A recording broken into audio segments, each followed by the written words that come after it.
गोपाल कृष्ण भगवान की जय।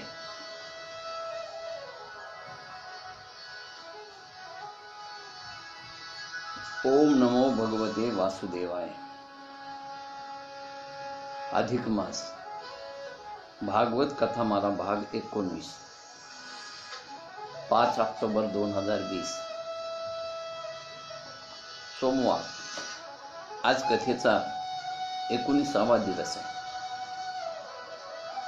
काल आपण कृष्ण जन्म पाहिला। आज श्रीकृष्णाच्या बाललीला पाहूया। नंद भावाच्या घरी नवमीला छान नंद महोत्सव झाला। कैलास शिखरावर कैलास पर्वतावर असलेल्या शंकर भगवंताला हे कळाले की श्रावण वद्य द्वादशी की कृष्ण भगवंत भूतलावर प्रकट झाले आणि श्रावण वद्य द्वादशीला भगवान शंकर श्री कृष्ण परमात्माच्या भेटीला गोकुळात आले। शंकर योगेश्वर तर श्रीकृष्ण परमात्मा हे योगेश्वर आहे। शंकराने या जगाला निवृत्तीचा वैराग्याचा मार्ग दाखविला, तर कृष्ण परमात्माने प्रवृत्तीचा मार्ग दाखविलेला आहे। श्रावण मासातील ही कृष्ण द्वादशीला झालेली हरिहर भेट, ज्या ठिकाणी ही भेट झाली त्या ठिकाणी आजही वृंदावन मध्ये ज्ञानेश्वर महादेव मंदिर आहे।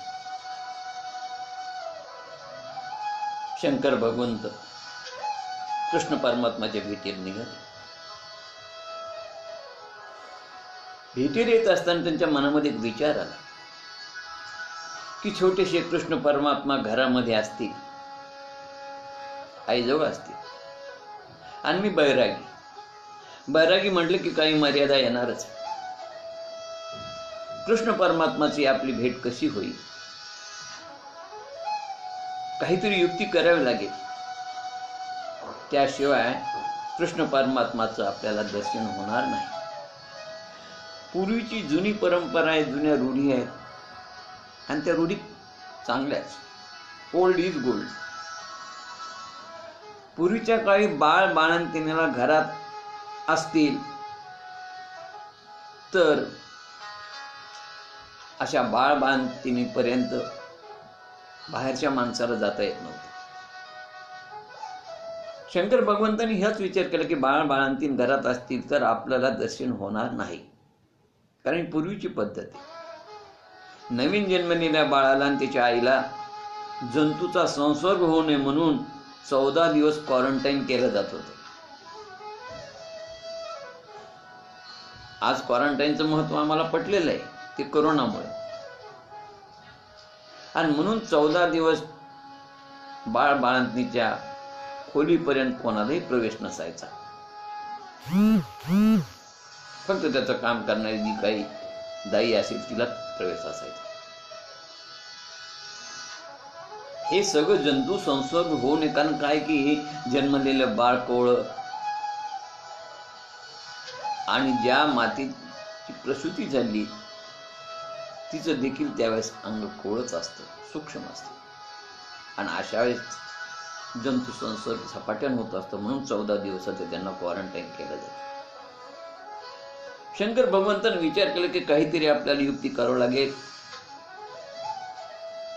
आणि त्या मथुरेच्या भागात शंकर भगवंत अवतीर्ण त्या ठिकाणून जात असताना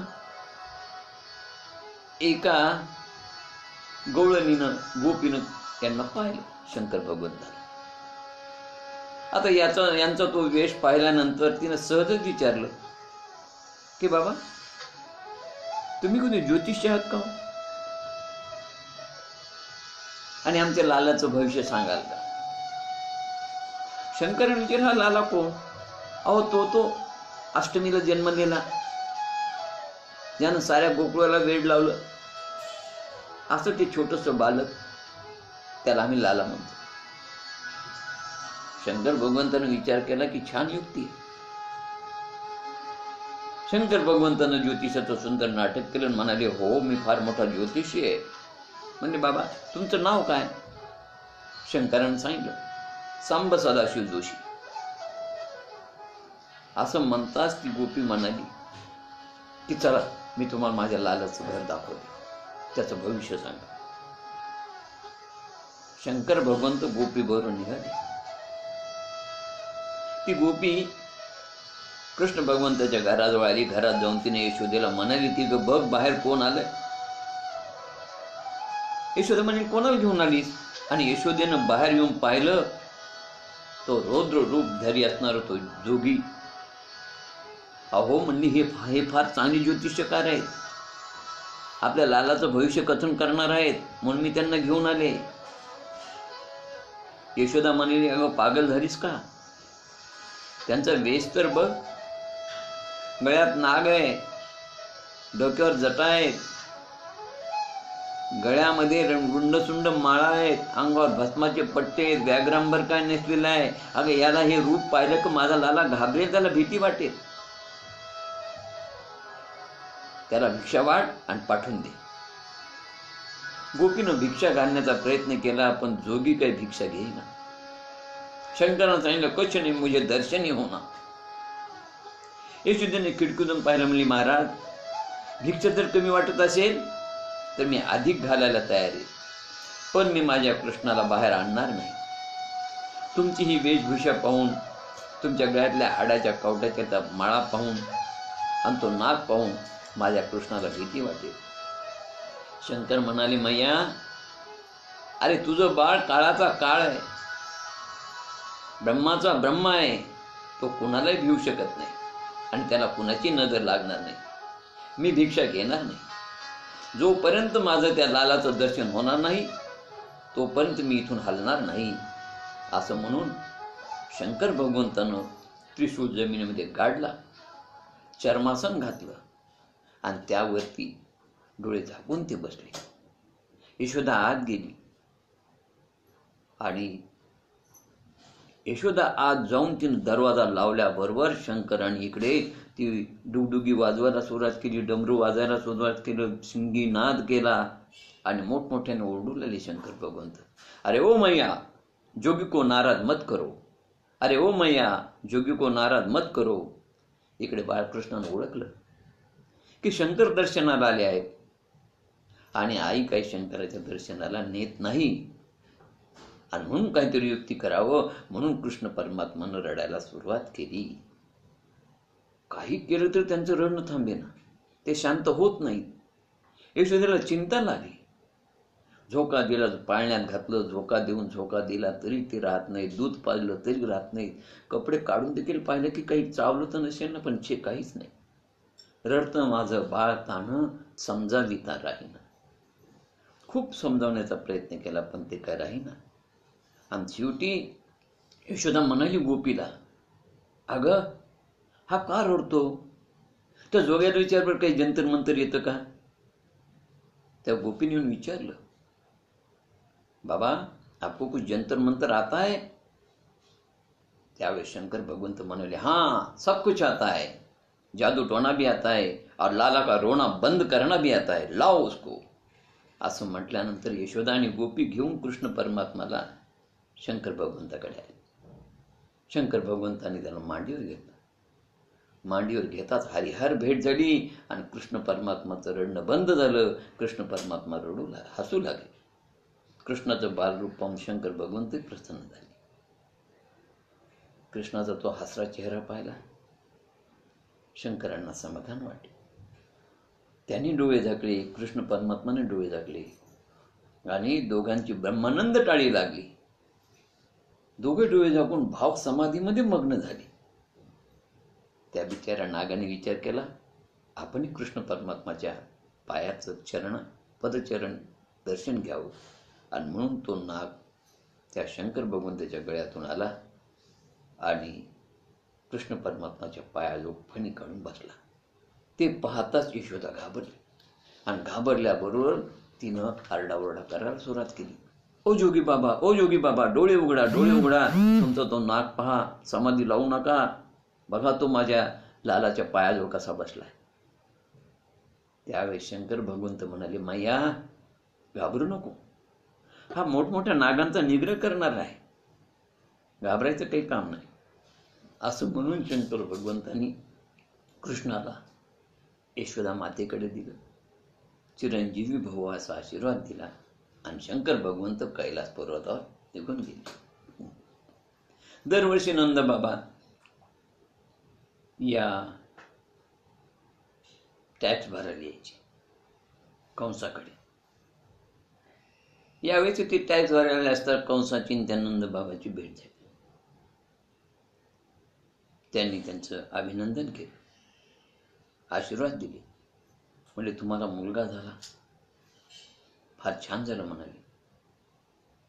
भगवंत कृपेने तुमचा मुलगा हुशार व्हावा, गुणवान व्हावा, शक्तिशाली व्हावा, दुष्टाचा कर्दनकाळ व्हावा आणि त्याला राजगादी मिळावी आणि तसेच तो त्याच्या शत्रूचा विनाश करावा. त्यांनी कंसाने अजाणतेपणे कृष्णाचा जय जयकार केला, अभिष्ट चिंतन केलं आणि कृष्ण परमात्माला आशीर्वाद दिले. त्यानंतर नंद वसुदेवाला भेटायला गेले. वसुदेवाचं त्यांनी सांत्वन केलं. तुमची 7 मुलं कंसाने मारली आणि नंतर सांत्वन करून नंद बाबा गोकुळात आले. पण नंद बाबाला याची कल्पना नाही की वसुदेवाचे 2 मुलं आपल्याकडे वाढत आहेत. अशा प्रकारे दिवस जात होते. कृष्ण देखील शुक्ल पक्षातील चंद्रप्रमाणे दिवसेंदिवस वाढू लागला आणि मथुरेमध्ये अनेक अशुभ घटना घडत होत्या. त्यामुळे कंस भयभीत झाला होता. कंस प्रधानाला म्हणाला, त्यांनी मीटिंग बोलावली आणि सांगितलं, सापाचं पिल्लू लहान असलं तरी ते जिवंत ठेवणं योग्य नाही. त्याकरता गोकुळात माझा वैरी वाढत आहे. शक्यतो सत्वर त्याचा नाश करणं आवश्यक आहे. तेव्हा प्रधानजी म्हणाले, गोकुळात हजारो गवळ्यांची घरं आहेत, शत्रूचा शोध कसा घ्यावा. आणि त्यावेळेस प्रधानाने महाबळ राक्षसाला सांगितलं आणि महाबळाने ठरवलं की ठीक आहे, मी ज्योतिष्य म्हणून जाईल आणि अष्टमीला जन्मल्या सगळ्या मुलांच्या कुंडल्या पाहीन आणि कुठे कुठे अष्टमीला मुलगा जन्मला याचा शोध घेऊन येईल. त्याप्रमाणे महाबळ राक्षस ज्योतिषाचं रूप घेऊन आला. गोकुळात आल्यानंतर त्याची सत्वर फजिती व्हावी म्हणून प्रथमतः योगायोगान तो नंद महालातच अगोदर आला.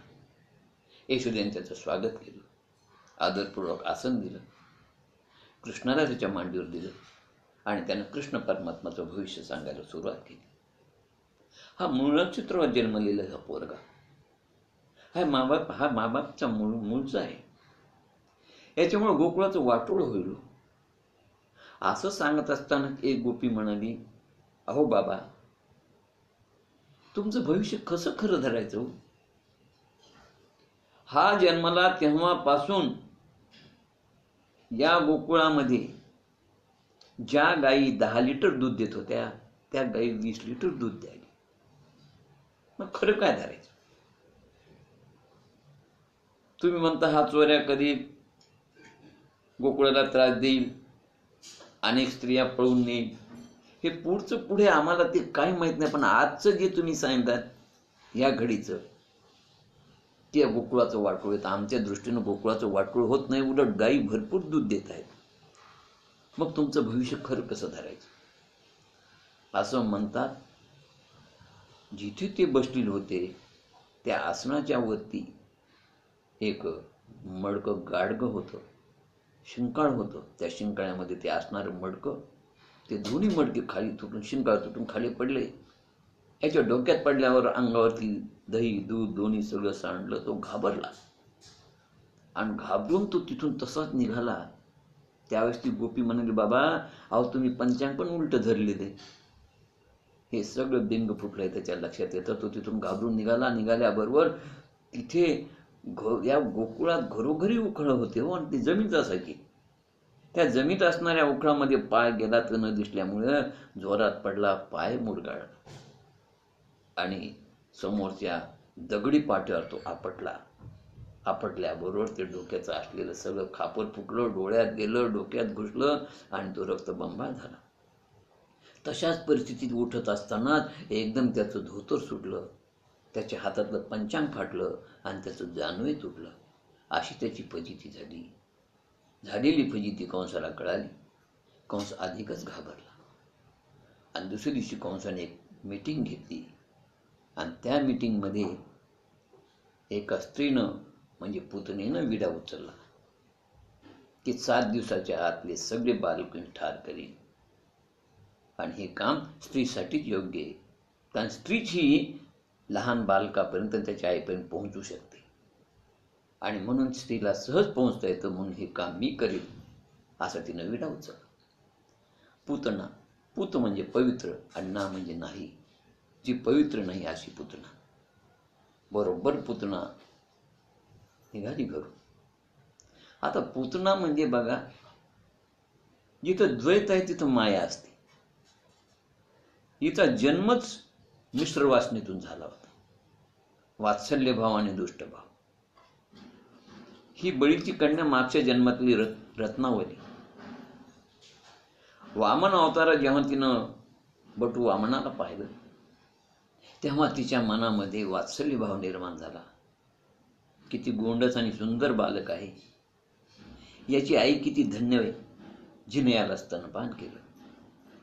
म्हणजे स्तनपान करावा अशी वात्सल्य भाव निर्माण झाला. पण जेव्हा त्याच बटू वामनानं विराट रूप घेऊन बळीला पातळात घातलं तेव्हा तिच्या मनामध्ये दुष्टभाव निर्माण झाला की याला तर विष देऊन ठार करावं.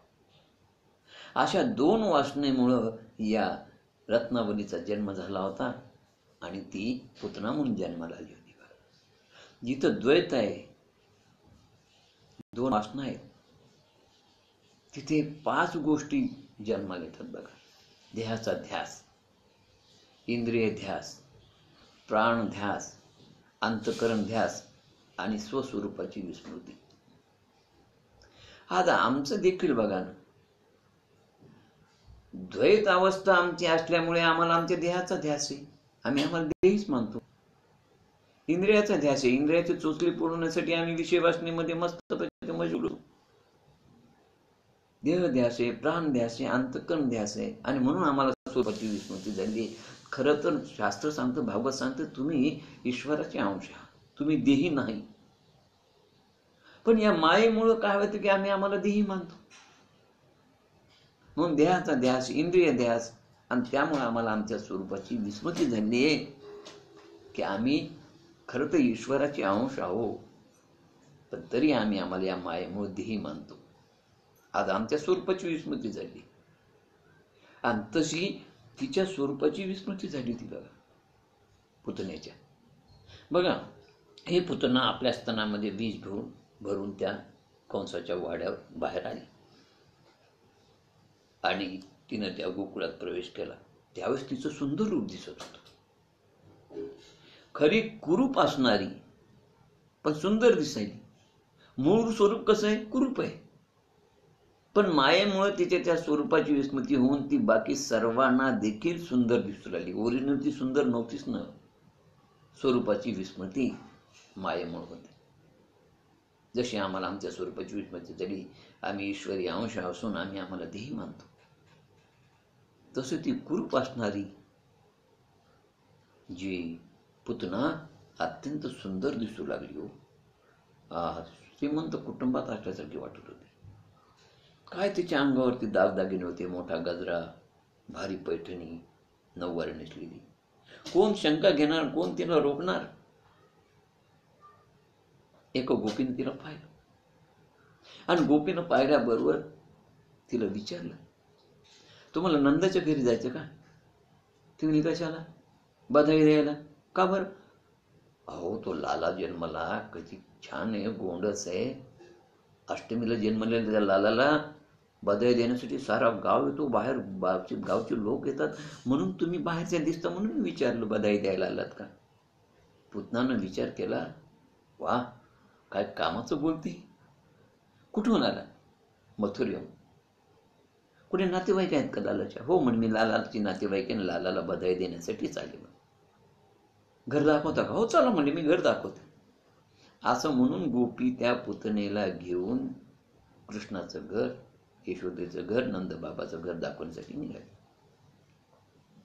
आणि येत असतानाच त्या गोपीने विचारलं की तुम्ही लालाच्या कोण आहात? आता लालाच्या कोण आहात म्हणल्यानंतर काय नातं सांगावं?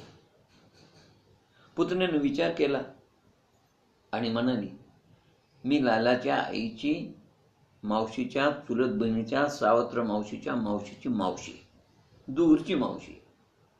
बरं काही का असं बाई, मावशी येत ना, चला मावशी तर मावशी. असं म्हणून ती गोपी त्या पुतणेला घेऊन यशोदा मातेच्या घरी आली. आणि आल्याबरोबर म्हणाली, अहो बघा बघा बघा, मावशी आल्या, मावशी आल्या, बधाई देण्यासाठी मावशी आल्या. आता तिथं उपस्थित असलेल्या सगळ्या स्त्रियांना वाटलं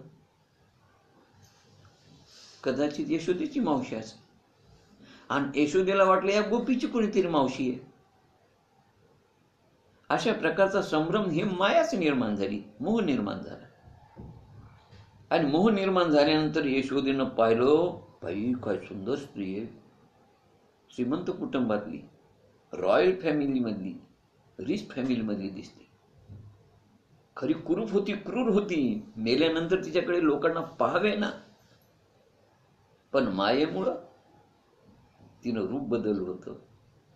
आणि यांनाही स्वतःच्या स्वरूपाची विस्मृती झाली होती, तर दुसऱ्या स्वरूपाचं काय स्मरण राहणार आहे. त्यामुळे तिला ती एकदम सुंदर वाटली, रिच फॅमिलीतली वाटली, सुखवस्तू घराण्यातली दिसली. अंगावचे दागदागिने, गजरा, पैठणी, नऊवारी, कोणीच शंका घेतली नाही हो. पटकन आली आणि तिनं कृष्ण परमात्माला मांडीवर घेतलं. आणि कृष्ण परमात्माला मांडीवर घेऊन तिनं त्याला पाजायला सुरुवात केली. बघा, अविद्येमुळे हे सगळं घडलं होतं. रूप, रंग, अलंकार, वेशभूषा, साज, शृंगार, सौंदर्य, हे मोह हा सगळा निर्माण झाला होता. ती म्हणाली, मी गोकुळ पाहायला आले आणि कळले की तो सुंदर मुलगा झाला, म्हणून त्याला बधाई द्यायला आली. दूध उतू जात होतो योगायोगानं, म्हणून ती उठली यशोदा आणि घरात निघून गेली. आता पुतना कृष्णाला स्तनपान करू लागली. तोच त्यानं काय केलं, दूध पिऊन घेतलं, त्या पुतणेचा प्राण ओढायला सुरुवात केली. तिचं तो रक्त ओढू लागला, तिचा जीव कासावीस होऊ लागला, प्राण कंठाशी आला. ती कृष्णाला सोड सोड सोड म्हणून ओरडत होती. त्यांनी एकच सांगितलं, मावशी मला आईनं फक्त धरायचं शिकवलं, सोडायचं शिकवलंच नाही. मी तुझा प्राण गेल्यावरच तुझा उद्धार करून तुला सोडेल. आणि तो ते रक्त आणि दूध पिऊ लागला. बाकीच्या सगळ्या स्त्रिया विचार करू लागल्या की मावशी आहे, पण कुठली मावशी आहे? या मावशीचाच काही आपला परिचय नाही. कृष्ण परमात्मा म्हणाला, तुम्हाला मावशीचा परिचय नाही, पण मला मावशीचा चांगला परिचय आहे. ही मावशी मागच्या जन्मातली रत्नमाला आहे, बळीची कन्या आहे. ही पुतना मावशी आहे आणि ती मला ठार करायला आली, पण मी तिचा उद्धार करून तिला सोडेल. अशा प्रकारे कृष्ण परमात्मानं तिचं सगळं जे ते स्तनपान करताना दुधासह ते रक्त ओढायला सुरुवात केली. आणि मग त्यावेळेस तिनं स्वतःचं खरं रूप प्रकट केलं, तोंड पसरलं आणि कृष्ण परमात्माला घेऊन ती आकाशात उंच उडाली. कृष्णानं तिला एका वृक्षावरती असं आपटलं आणि त्या वृक्षावरती आपटताच भयंकर आवाज झाला आणि ती खाली पडली आणि गतप्राण झाली. खाली पडून गतप्राण झाल्यानंतर पाहतात तर कृष्ण परमात्मा तिच्या अंगावर खेळू लागलेले. बाकी स्त्रिया पळपत आल्या आणि त्यांनी पाहिलं आणि बहीण म्हणाल्या, बघ बघ यशोदे, ती स्त्री राक्षसीन होती.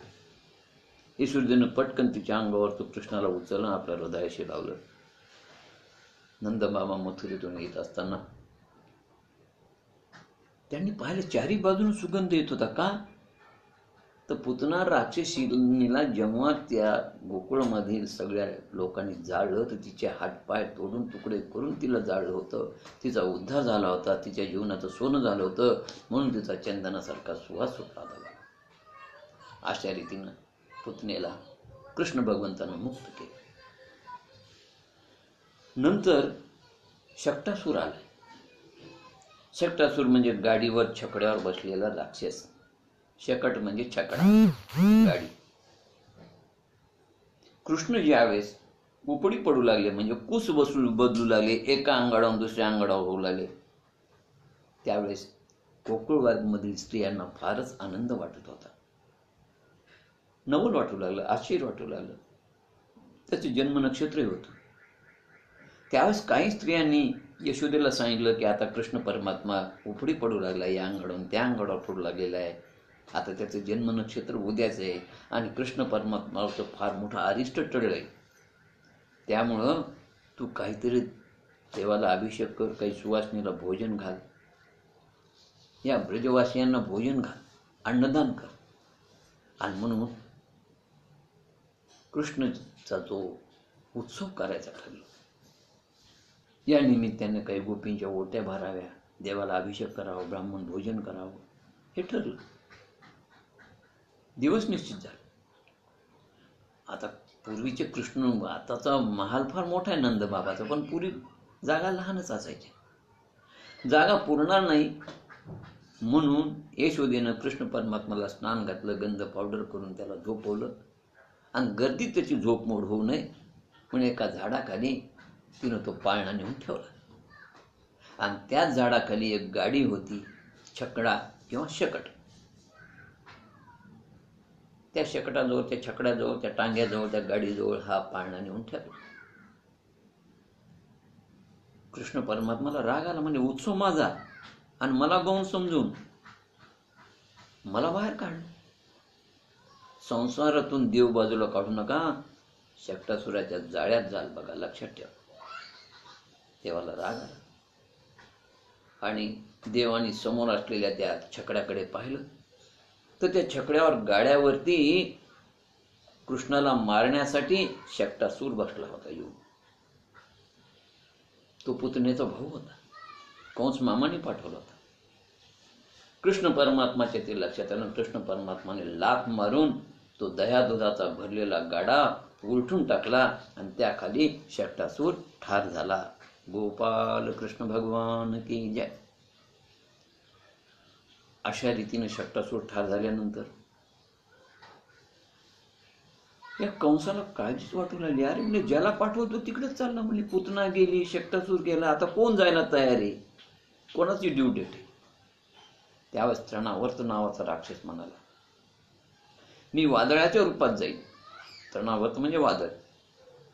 आणि वादळाच्या रूपात जाऊन त्या कृष्ण परमात्माला उचलून आणेल. तृणावर्तानं विडा उचलला. तृणावर्त निघाल्याबरोबर कृष्ण परमात्माला सूचना मिळाली की तृणावर्त निघालेला आहे. त्यास कृष्ण परमात्मा आईच्या मांडीवर होते. आता आईच्या मांडीवर त्या तृणावर्तची 2 हात कसे करावे, ही लीला कशी करावी. कृष्ण परमात्मा विचार केला की तो मला उचलून नेईल, तेव्हा मला वजन वाढवावं लागणार आणि मग त्याचा सराव आपण आईच्या मांडीवरच करू. आईच्या पायाला कळ लागली की आई आपल्याला खाली ठेवून देईल. आणि तसंच झालं. कृष्ण परमात्मानं वजन वाढवलं, आईच्या पायाला कळ लागली, आईनं बाळाला खाली झोपवलं आणि आई कामाला निघून गेली.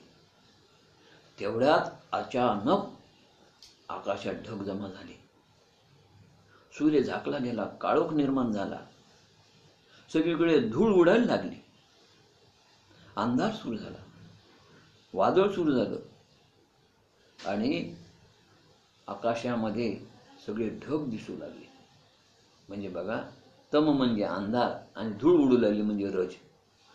तम आणि रज असेल तिथं वादळ असतं, म्हणून तमोगुण आणि रजोगुण असला की वादळ निर्माण होतो. संसारात देखील ग्रहकल होतो तो या तमोगुण आणि रजोगुणामध्येच होतो, लक्षात ठेवा.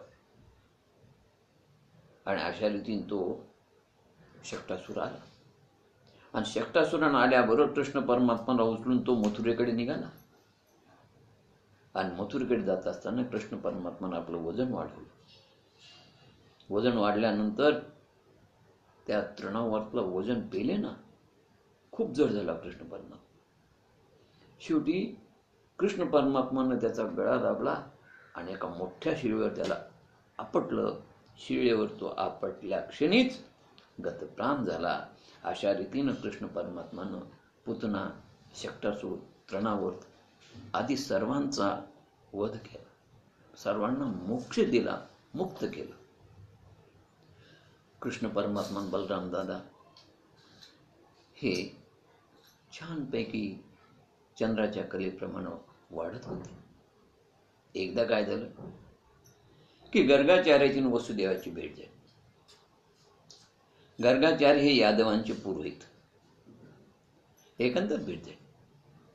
आणि वसुदेव गर्गाचार्यांना म्हणाले की माझे 2 पुत्र गोकुळात वाढत आहेत. हे नंदबाबाच्या घरी आहे, पण नंदबाबाला याची काही कल्पना नाही आणि माहिती नाही. कंसाला खबर जर लागली तर कंस त्यांना जिवंत ठेवणार नाही. आणि म्हणून फारसा गाजावाजा न करता त्यांचं नामकरण तर होणं आवश्यक आहे. त्याकरता तुम्ही जा गोकुळात आणि फारसा गाजावाजा न करता त्यांचं नामकरण करा. नामकरण संस्कार ही काळाची गरज आहे.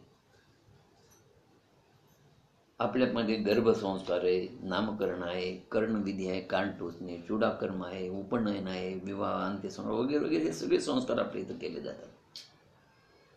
तसा हा नामकरण विधी करायचं ठरलं.